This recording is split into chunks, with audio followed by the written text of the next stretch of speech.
Hello students.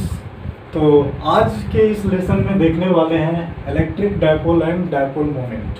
ठीक है, तो आज का हमारा जो टॉपिक है क्या है, electric dipole and dipole moment. तो समझते हैं इलेक्ट्रिक डायपोल क्या होता है एंड डायपोल मोमेंट क्या होता है।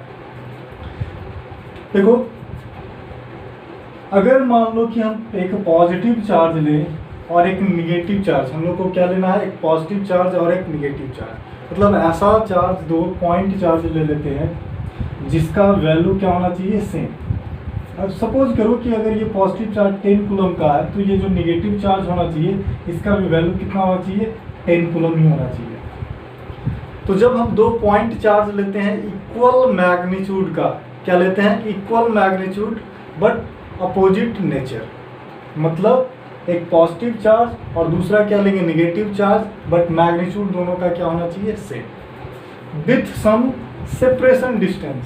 ठीक है, तो यहां हमने ले लिया एक प्लस क्यू और एक माइनस क्यू, और इस तरह से ले रहे हैं कि दोनों के बीच में कुछ सेपरेशन डिस्टेंस है, और इस सेपरेशन डिस्टेंस को जनरली हम लोग लेते हैं 2a। आप कुछ भी ले सकते हो, उससे कोई फर्क नहीं पड़ता। जनरली बुक में हम लोग रिप्रेजेंट करता है 2a, तो हम यहाँ पर 2a ले रहे हैं। ठीक है, तो ये एक पॉजिटिव चार्ज एक निगेटिव चार्ज, दोनों के बीच का सेपरेशन डिस्टेंस 2a। तो इस कॉम्बिनेशन को ही हम लोग बोलते हैं इलेक्ट्रिक डायपोल। तो इलेक्ट्रिक डायपोल के लिए क्या होना चाहिए, दो पॉइंट चार्ज होना चाहिए। फर्स्ट पॉइंट, दोनों पॉइंट चार्ज के बीच का जो कुछ सेपरेशन डिस्टेंस होना चाहिए, और लास्ट मैग्नीट्यूड दोनों का सेम होना चाहिए, बट आपका क्या होना चाहिए, नेचर अपोजिट। तो फिर से समझो, दो point charge equal and opposite with some separation distance is called electric dipole. तो इस ग्रुप को ही हम लोग बोलते हैं इलेक्ट्रिक डायपोल। तो समझ में आ गया, इलेक्ट्रिक डायपोल का मतलब क्या हो गया, तो कॉम्बिनेशन है, कॉम्बिनेशन। ठीक है, इलेक्ट्रिक डायपोल क्या है, combination of two point charges, two point charges of equal magnitude, equal magnitude and with and some separation distance, and some separation distance. ठीक है, तो इसी को हम लोग बोलेंगे इलेक्ट्रिक डायपोल। ठीक है, फर्स्ट पॉइंट तो ये याद रखना है। नेक्स्ट आता है, इसी के साथ दूसरा टर्म है डायपोल मोमेंट। क्या होता है डायपोल मोमेंट, तो डायपोल मोमेंट का मतलब होता है, देखो, अगर कहता है हम डायपोल मोमेंट को जनरली पी से डिनोट करते हैं, तो डायपोल मोमेंट किसको कहते हैं, the product of magnitude of either charge. अब देखो, दोनों पॉइंट चार्ज है, दोनों का मैग्नीट्यूड सेम है, तो किसी का भी आप मैग्नीट्यूड ले सकते हो। तो क्या कहता है, magnitude of either charge into separation distance 2a। ठीक है, तो डायपोल मोमेंट क्या हो गया, तो dipole moment is the product of separation distance and magnitude of either charge. ये जो 2aq है, यानी 2aq, इसको ही हम लोग क्या बोलते हैं, dipole moment. But dipole moment को हम किसके तरह कंसीडर करते हैं, वेक्टर फिजिकल क्वांटिटी। ठीक है, वेक्टर सिंपली, और p जो है एक वेक्टर की तरह ट्रीट करते हैं। तो अगर ये वेक्टर है तो ऑब्वियस सी बात है इसका कुछ डायरेक्शन होगा। तो देखो, यहाँ पर कोई लॉजिक नहीं है, सिंपली यहाँ फिक्स कर दिया गया है कि हमेशा जो डायरेक्शन होगा वो पॉजिटिव टू निगेटिव। क्या होगा, पॉजिटिव टू निगेटिव, यानी p का जो डायरेक्शन होगा निगेटिव चार्ज से पॉजिटिव चार्ज की तरफ। ठीक है, फ्रॉम निगेटिव टू पॉजिटिव। ठीक है, याद रहेगा। तो क्या याद रखना है, electric dipole and dipole moment से रिलेटेड 3-4 पॉइंट याद रखना है। तो first point, what is electric dipole. तो डायपोल क्या, इलेक्ट्रिक डायपोल क्या है, तो दो पॉइंट चार्ज का कॉम्बिनेशन है। कैसा पॉइंट चार्ज होना चाहिए, तो एक पॉजिटिव होना चाहिए, दूसरा निगेटिव।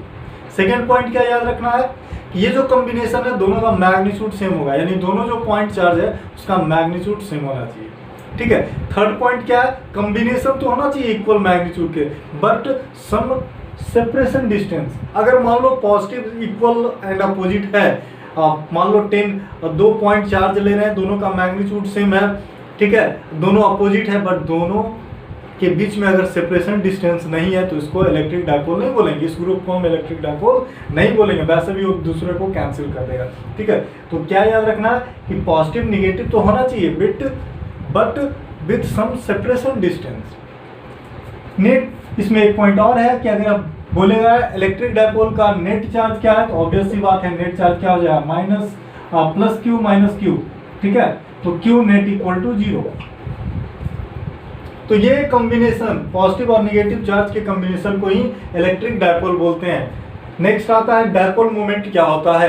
तो डायपोल मोमेंट क्या है, the magnitude of separation distance and the product of separation distance and magnitude of either charge, ठीक है, इसको हम लोग बोलेंगे dipole moment, that is 2AQ, ठीक है। डायपोल मोमेंट क्या है, dipole moment treat as a vector physical quantity. जब ये वेक्टर की तरह ट्रीट होता है तो इसका डायरेक्शन भी होगा। What is the direction of dipole moment, तो डायरेक्शन होगा फ्रॉम नेगेटिव टू पॉजिटिव, ठीक है। तो इतना ही पॉइंट आपको डायपोल मोमेंट और इलेक्ट्रिक डायपोल में याद रखना है, ठीक है। आपको समझ में आ गया कि क्या है इलेक्ट्रिक डायपोल और क्या है डायपोल मोमेंट। चलिए ठीक है, तो इसको देख इसको स्क्रीनशॉट लीजिए या फिर उतार लीजिए, ठीक है।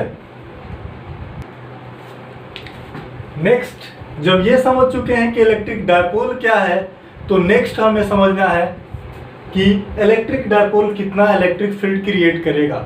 बहुत सिंपल सी बात है, अगर एक सिंगल पॉजिटिव चार्ज अपने चारों तरफ इलेक्ट्रिक फील्ड क्रिएट कर सकता है, तो ऑब्वियस सी बात है कि पॉजिटिव और नेगेटिव चार्ज का जो कॉम्बिनेशन है, जो ग्रुप है, वो भी कुछ ना कुछ इलेक्ट्रिक फील्ड क्रिएट करेगा।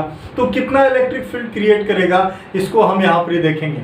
अब देखो, ये फिक्स है कि अगर कोई डायपोल है, डायपोल मतलब पॉजिटिव और नेगेटिव चार्ज का कॉम्बिनेशन है, ये जहां भी रहेगा तो अपने आसपास क्या करेगा, इलेक्ट्रिक फील्ड क्रिएट करेगा। अब सवाल ये है कि इलेक्ट्रिक फील्ड तो क्रिएट करेगा, अब यहाँ पर हमें 3 कंडीशन देखना है, ठीक है। हम जो यहाँ पर इलेक्ट्रिक फील्ड निकालेंगे वो 3 तरह से निकालेंगे। फर्स्ट है कि अगर कोई पॉइंट एग्जिस्ट करता हो डायपोल के एक्सियल लाइन पे, यानी एक्सिस पे अगर कोई पॉइंट लेते हो तो इलेक्ट्रिक डायपोल क्या होगा। नेक्स्ट आता है इस एक्सिस के ठीक परपेंडिकुलर, इसके ठीक परपेंडिकुलर अगर हम किसी कोई लाइन पे जो कि बाइसेक्टर की तरह काम करता हो, उस पे अगर हम किसी पॉइंट पे लेते हैं तो कितना होगा हमारा इलेक्ट्रिक फील्ड। और तीसरा है कहीं भी पॉइंट ले लें, एक जनरल बात समझ में आ रहा है। तो इसके लिए आपको 3 कंडीशन है। पहला क्या है, एक्सिस पे होना चाहिए। तो चलो समझते हैं पहले। देखो, अगर यहां पर हम ले रहे हैं एक डायपोल, ये पॉजिटिव है, ये हमारा एक पॉइंट चार्ज है प्लस क्यू और माइनस लेते हैं, और दूसरा चार्ज है मान लो ये, ठीक है, ये प्लस क्यू है। अब दोनों के बीच का सेपरेशन डिस्टेंस ले लेते हैं, ये हमारा कितना है 2a, ठीक है।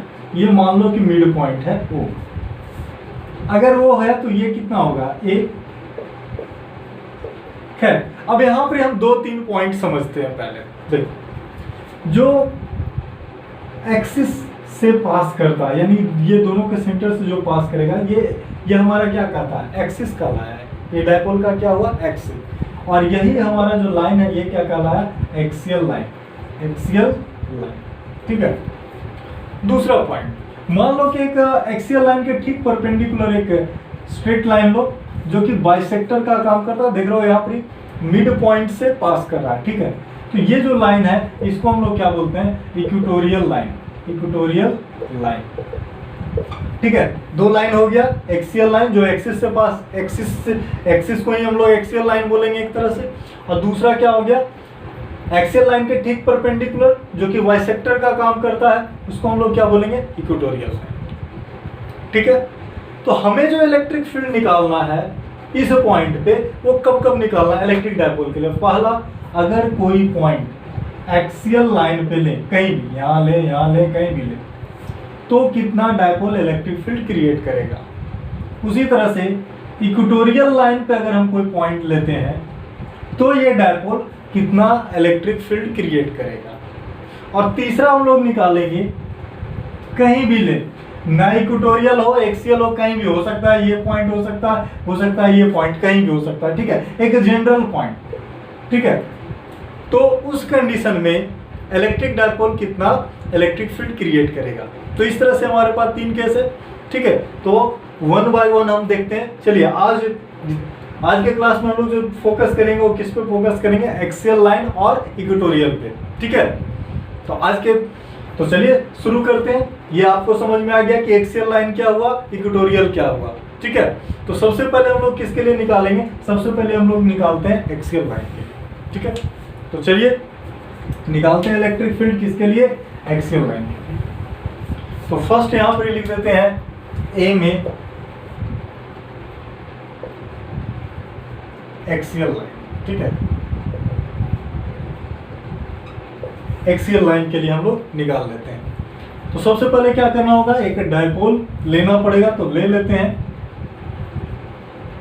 एक प्यारा सा डायपोल ले लो। ये हो गया पॉजिटिव चार्ज, ये दूसरा थोड़ा इधर लो, ये हो गया पॉजिटिव चार्ज। पॉजिटिव लोगे या निगेटिव लो, चलो निगेटिव लेते हैं क्योंकि इससे डायरेक्शन आसान हो जाता है लेना, ठीक है।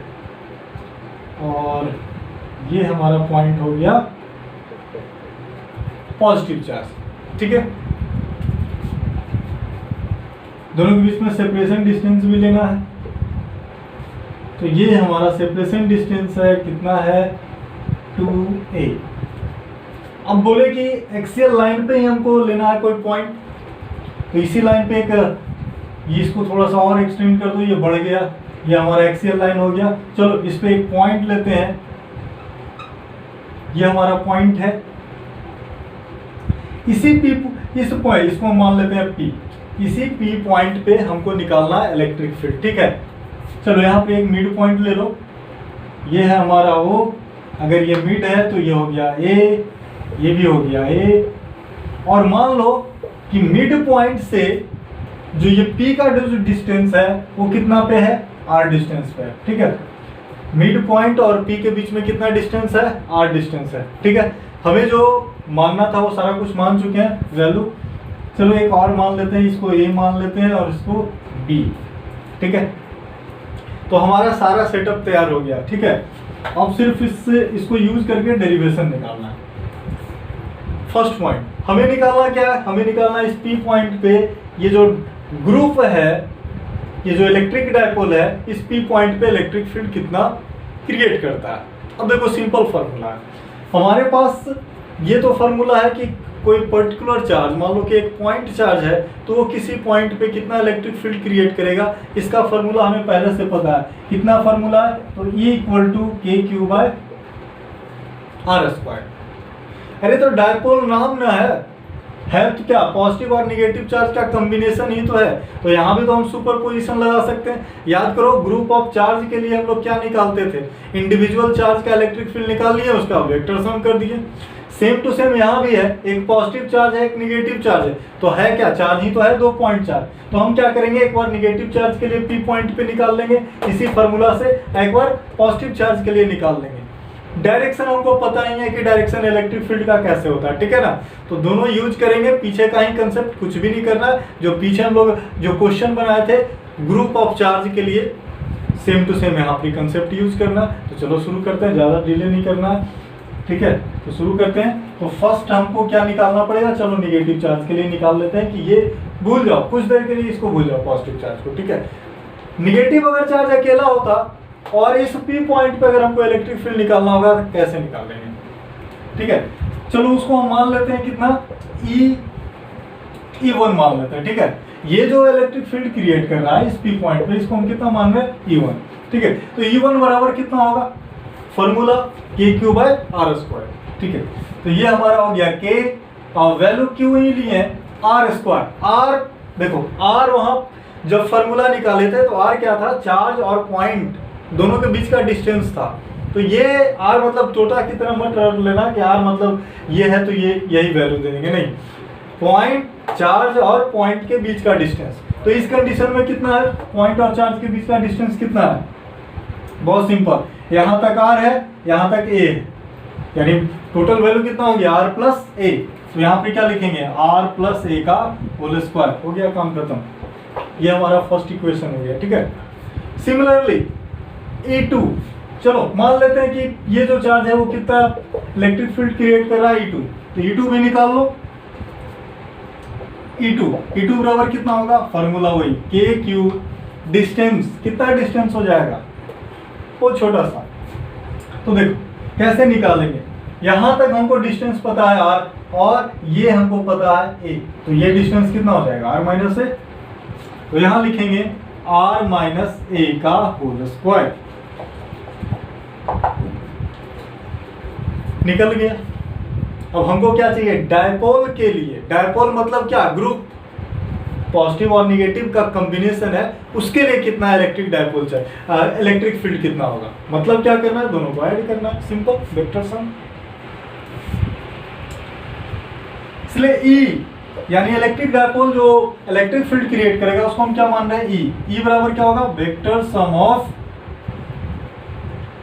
E1 plus E2। अब डायरेक्शन पे बात करते हैं, क्योंकि वेक्टर सम आ गया तो हमको डायरेक्शन देखना पड़ेगा।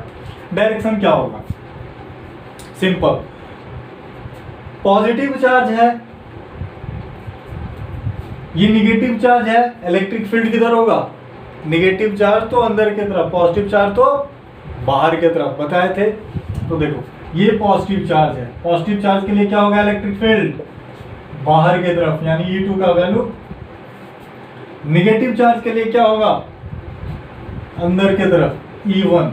मतलब साफ है, E1 और E2 दोनों एक दूसरे से अपोजिट है। अब ये तुम पे डिपेंड करता है तुम किसको पॉजिटिव लेते हो, E2 को या फिर E1 को। हम यहाँ पे क्या करते हैं, जिसका वैल्यू बड़ा होगा, मतलब जिसका मैग्नीट्यूड ज्यादा होगा, चलो उसको हम पॉजिटिव मान लेते हैं, उस डायरेक्शन को पॉजिटिव मान लेते हैं। तो अब यहाँ समझते हैं कि डायरेक्शन किसका, वैल्यू किसका बड़ा होगा। बहुत कॉमन सेंस की बात है, देखो के क्यू दोनों में सेम है, नीचे का जिसका वैल्यू ज्यादा होगा उसका इलेक्ट्रिक फील्ड कम होगा। अब देखो यहाँ r+1 है, यहाँ r-1, मतलब है कि इसका मैग्नीट्यूड कम है। इसका मतलब क्या हुआ कि E2 जो है हमारा वो क्या होगा, वैल्यू r-1, यानी E2 वैल्यू बड़ा होगा, यानी E2 के डायरेक्शन को हम पॉजिटिव ले लेते हैं। इसका मतलब है इस डायरेक्शन को पॉजिटिव ले रहे हैं और इस डायरेक्शन को निगेटिव ले रहे हैं। इसलिए हम लोग क्या लिखेंगे, E equal to E2 minus E1। समझ रहे हो ना, वेक्टर सम में हम क्या देख रहे हैं, E2 और E1 दोनों एक दूसरे से अपोजिट है, मतलब एक को प्लस लेना है, एक को माइनस लेना है। प्लस किसको लेंगे, तो हमें लेने के लिए कुछ कोई भी ले सकते हो, कोई दिक्कत नहीं। लेकिन हम यहाँ जो लॉजिक लगाए हैं कि जिसका मैग्नीट्यूड ज्यादा होगा उसको प्लस लेते हैं और जिसका मैग्नीट्यूड कम होगा उसको माइनस लेते हैं। तो E2 का मैग्नीट्यूड ज्यादा है, इसलिए E2 माइनस E1 की। ठीक है,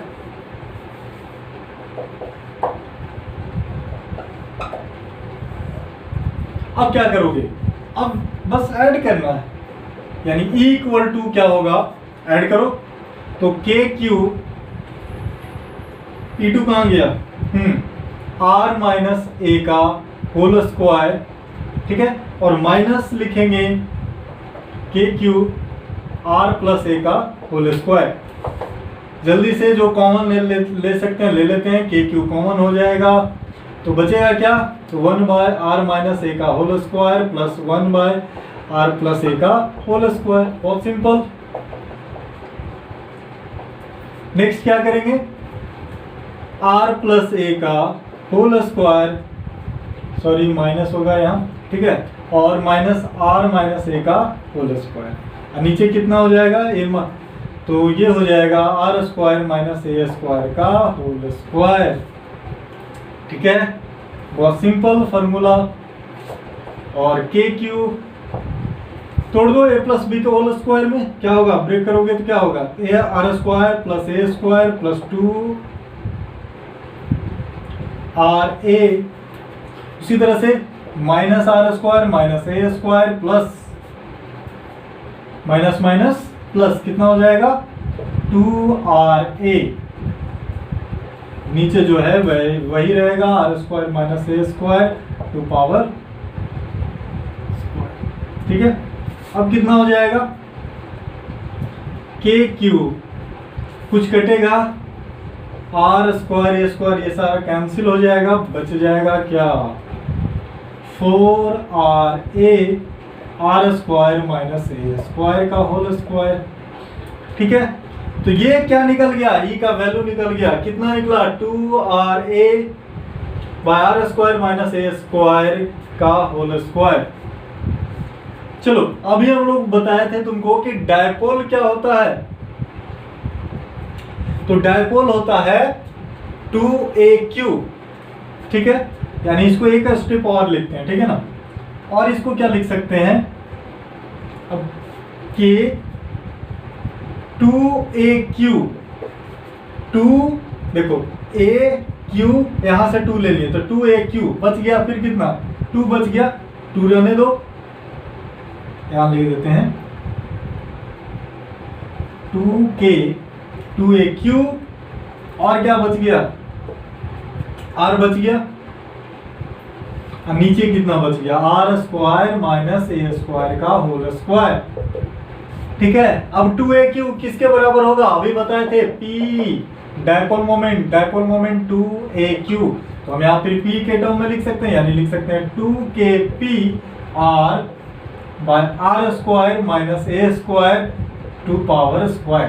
तो यही आपका फॉर्मूला हो गया। चाहो तो के टर्म को चेंज कर दो और लिख सकते हो क्या, 2PR by 4 pi epsilon naught into R square A square का होल स्क्वायर, ये भी लिख सकते हैं, ठीक है। तो ये आपका एक्सियल लाइन का फॉर्मूला हो गया, एक जनरल फॉर्मूला, बट हम इसको, ये बहुत कॉम्प्लेक्स है, तो 99% केस में हम लोग एप्रोक्सीमेशन यूज करते हैं। क्या यूज करते हैं, मान लो सपोज करो कि ये देखो यहाँ दिखा रहे हैं ना कि दो पॉजिटिव चार्ज के बीच का सेपरेशन डिस्टेंस है, बट सेपरेशन डिस्टेंस बहुत छोटा है, ठीक है, और उसमें भी 50% ए लेना है, तो ये तो आर के सामने ए का वैल्यू छोटा है। तो अगर ऐसा एज्यूम करते हैं, इफ आर ग्रेटर देन ए, मतलब ये मान के चल रहे हैं कि ये जो मिड पॉइंट से जिस पॉइंट पर हमको निकालना, अगर वो बहुत, मतलब समझ लो कि डायपोल से बहुत दूर अगर चार्ज कोई पॉइंट लेते हैं, तो उस केस में ये हमारा काम करने वाला है। आर का वैल्यू ए से क्या होना चाहिए, बहुत ज़्यादा, तो उस केस में हम क्या कर सकते हैं, ए को इग्नोर कर सकते हैं। अगर ए को इग्नोर कर देंगे तो ई इक्वल टू निकल जाएगा, इसको छोटा करो तो कितना हो जाएगा, तो देखो ए को अगर इग्नोर कर देते हो तो यहाँ पे कितना बचेगा, आर टू पावर 4, तो हम लिख सकते हैं 2PR by 4 pi epsilon naught, और इनटू लिख सकते हैं R to power 4, but R cancel हो जाएगा, आर क्यू बचेगा, तो ये आ जाएगा 2P by 4 pi epsilon naught R Q, ठीक है। तो ये आपका फॉर्मूला आ गया। तो फाइनल क्या हुआ, फाइनल E इक्वल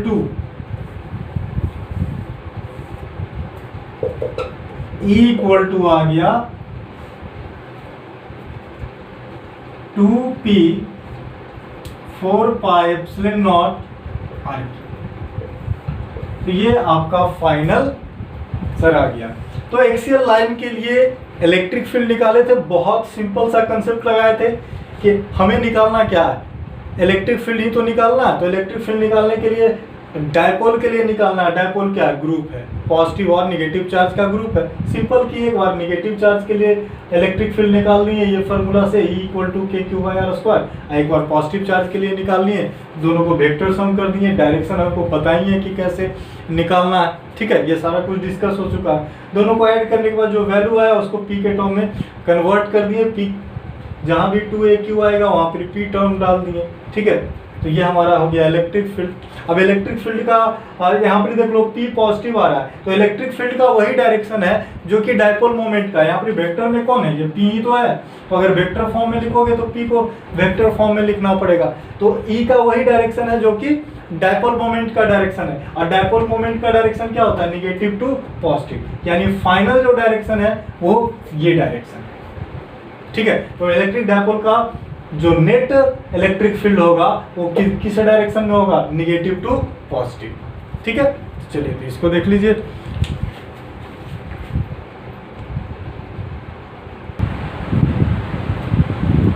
चलो तो नेक्स्ट देखते हैं इक्वेटोरियल लाइन पे क्या होगा। सेम टू सेम इक्वेटोरियल के लिए सबसे पहले हमें क्या लेना पड़ेगा, एक है इलेक्ट्रिक डायपोल। तो चलो ले लेते हैं इलेक्ट्रिक डायपोल। ये हमारा नेगेटिव चार्ज, पॉजिटिव, दोनों का बीच का डिस्टेंस कितना लिए थे 2a। ठीक है, एक मिड पॉइंट लेंगे जहाँ से एक लाइन, इक्वेटोरियल लाइन अभी बताए थे बाइसेक्टर की तरह काम करता है। ये हमारा वो पॉइंट हो गया। ठीक है, मान लो कि ये P पॉइंट है और इस P पॉइंट पे हमको निकालना है इलेक्ट्रिक डायपोल। ठीक है, डिस्टेंस सेम मिड पॉइंट से जैसे उसमें लिए थे r, उसी तरह से यहाँ भी मिड पॉइंट से r डिस्टेंस पे है। ठीक है, हमें करना क्या होगा, इस P पॉइंट पे निकालना है। तो ये लाइन हमको ड्रॉ करना होगा, ये भी लाइन ड्रॉ करना होगा। ये एंगल हमारा थीटा है, ये भी एंगल थीटा होगा। देखिए ये निगेटिव चार्ज, फिर वही कंसेप्ट सेम है, इसमें भी वही करना है कि पहले निगेटिव चार्ज जो है इस P पॉइंट पे कितना इलेक्ट्रिक फील्ड क्रिएट करेगा, उसी तरह से पॉजिटिव चार्ज इस पॉइंट पे कितना इलेक्ट्रिक फील्ड क्रिएट करेगा, फिर दोनों का वेक्टर सम कर लेंगे। चलो ठीक है, ये निगेटिव चार्ज है, इलेक्ट्रिक फील्ड क्रिएट जो करेगा वो किधर क्रिएट करेगा,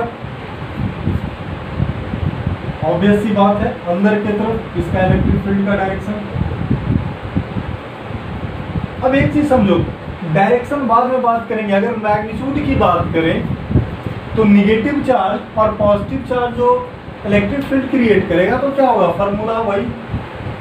अगर मान लो E1 लेते हैं तो E1 इक्वल टू, चलो इसका मान लेते हैं E1 है निगेटिव चार्ज और पॉजिटिव चार्ज मान लेते हैं E2, तो फार्मूला क्या होगा बताओ, तो KQ बाय R।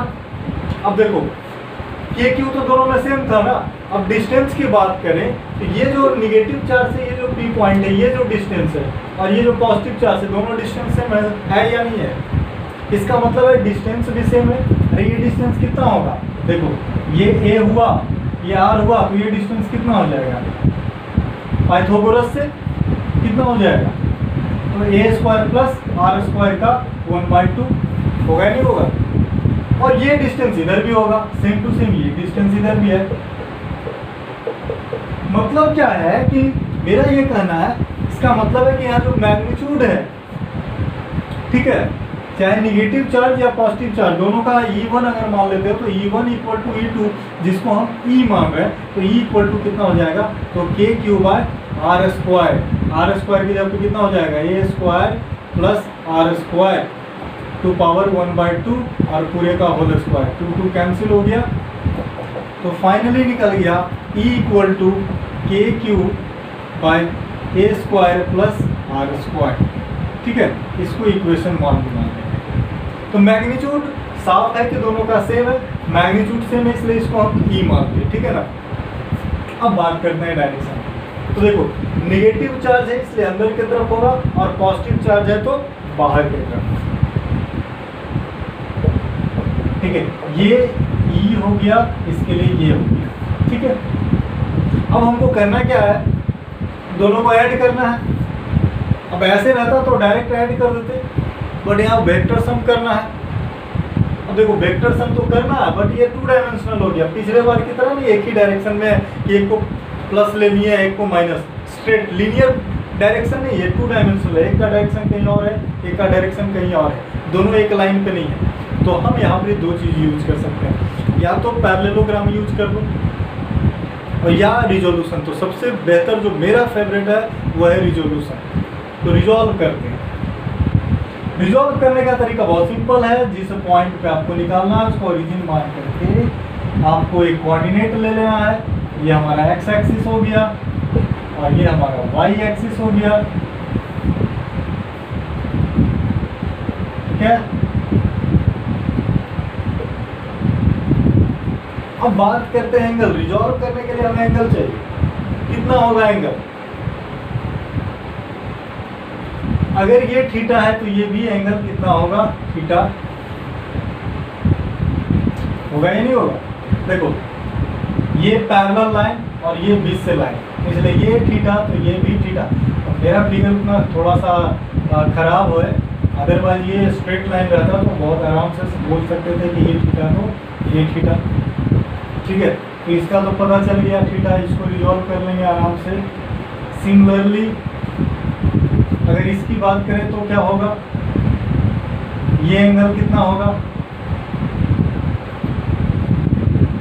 इसको अगर रिजॉल्व करेंगे तो ये एंगल कितना होगा,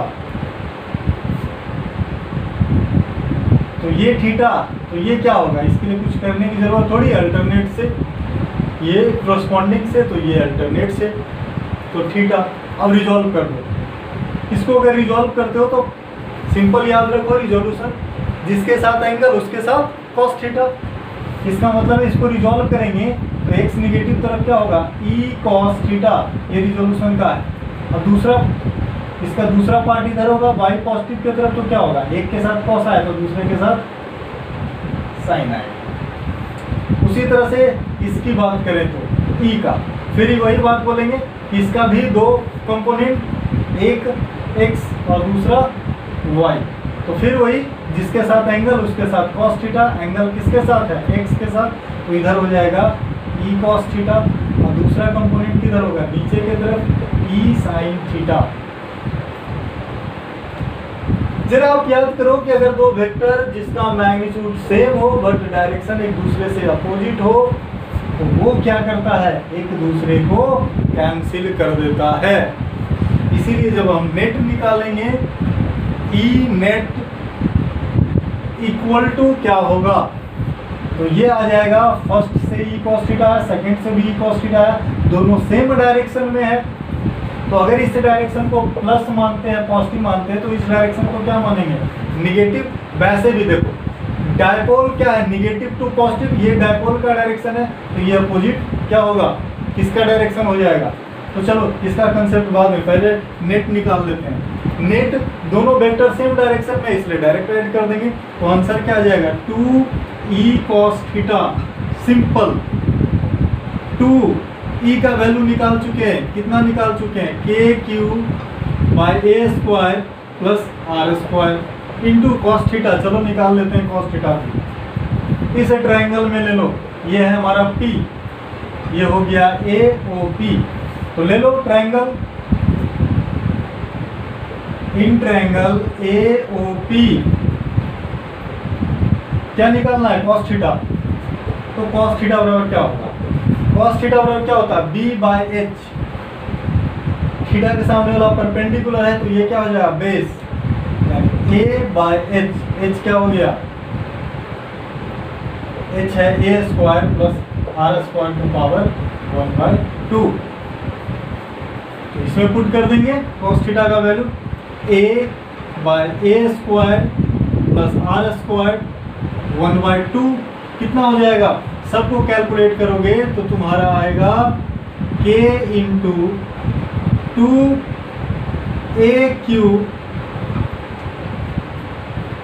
by A square plus R square to power 3/2। अरे यहाँ पर कोई पावर नहीं, मतलब 1 है, तो 1 प्लस 1/2 कितना हो गया, 3/2। अब फिर वही याद रखो, 2a³ किसके बराबर होगा, p के बराबर, तो हम लिख सकते हैं 2kp by A square plus R square to power 3/2। अब बात करते हैं माइनस प्लस की डायरेक्शन की, कि ई नेट को डायरेक्शन क्या होगा।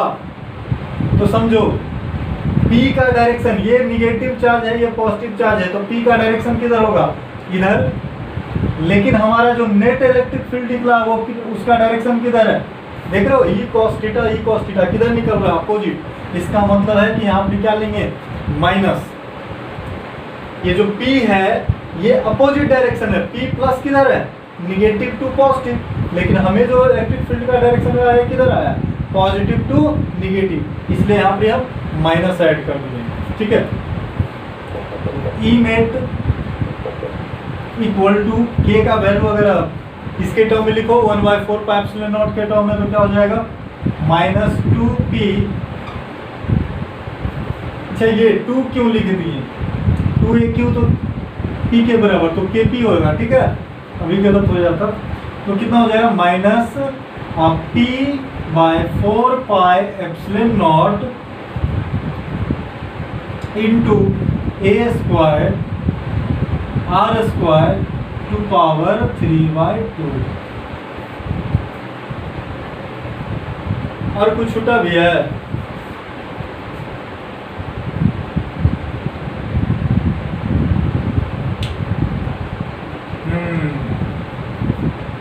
तो cos थीटा निकालना था, हो गया ई के क्यू। चलो मामला क्लियर है, कुछ नहीं बचा, ठीक है। लेकिन अगर आप चाहते हो फिर वही कंसेप्ट लगाएंगे, ये तो जनरल फार्मूला हो गया। लेकिन अगर सपोज करो ये मान लें कि इफ आर जो है ग्रेटर देन ए है, तो तुम यहाँ से क्या कर सकते हो, ए को हटा सकते हो, तो आंसर आ जाएगा ई नेट इक्वल टू, अब हम के टर्म में लिख देते हैं, ठीक है ना, तो माइनस पी के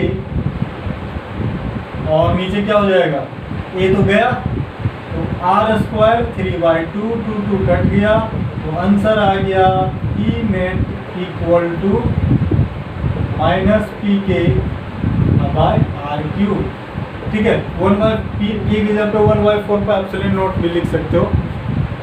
तो ये था आपका इक्वेटोरियल लाइन का, ठीक है। तो आज क्या क्या देखें, इलेक्ट्रिक डायपोल क्या होता है, नेक्स्ट देखें डायपोल मोमेंट क्या होता है, थर्ड था कि इलेक्ट्रिक डायपोल के लिए इलेक्ट्रिक फील्ड कितना होगा, 2 पॉइंट पे निकालें, एक एक्सियल लाइन पे कोई पॉइंट लिए और दूसरा इक्वेटोरियल पे, ठीक है। इक्वेटोरियल में भी सेम प्रोसेस है, आपको निगेटिव चार्ज और पॉजिटिव यानी 2 इंडिविजुअल चार्ज के लिए निकाल लेना है और लास्ट में वेक्टर सम कर देना, ठीक है। तो आज तो चलिए देख लीजिए इसको स्नैपशॉट क्लियर कर लीजिए।